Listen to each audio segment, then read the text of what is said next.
Je m'appelle Martin Hurel, je dirige l'entreprise qui s'appelle la Maison Hurel et qui existe depuis 1873. L'ADN de la maison, c'est la finesse.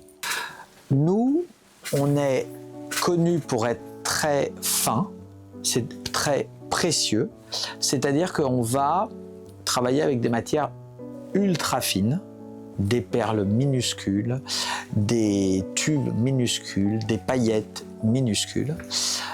Contrairement à la plupart des maisons de broderie,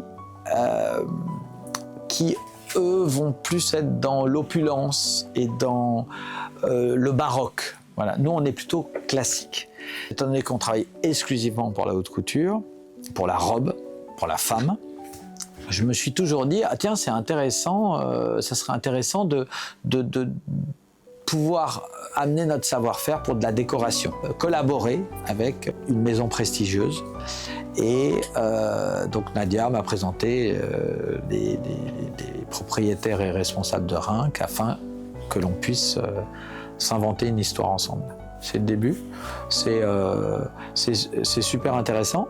Le plus intéressant, c'est l'ouverture en fait, c'est qu'en fait, un peu comme dans la robe, il n'y a pas de limite en fait. On peut aller très loin. On n'est pas cloisonné. Rinc est assez exceptionnel pour ça parce que justement, eux, ils ne sont pas cloisonnés du tout. Ils font de la décoration au sens très large du terme. Donc en fait, on peut tout faire. Pour le cas de la chaise, là, il y a le côté de travailler sur un tissu qui, en fait, est déjà travaillé. Et donc, quand on brode ça, on ne sait pas encore comment vraiment ça va réagir. Là ça pique mon intérêt, ça pique mon envie. Il y a même des choses techniques qui m'intéressent. Les tissus d'ameublement ne sont pas les mêmes si on travaille sur du tissu. Et il va y avoir des problèmes techniques qui vont se présenter, auxquels on n'a pas l'habitude. Donc c'est aussi intéressant d'avoir des challenges un peu.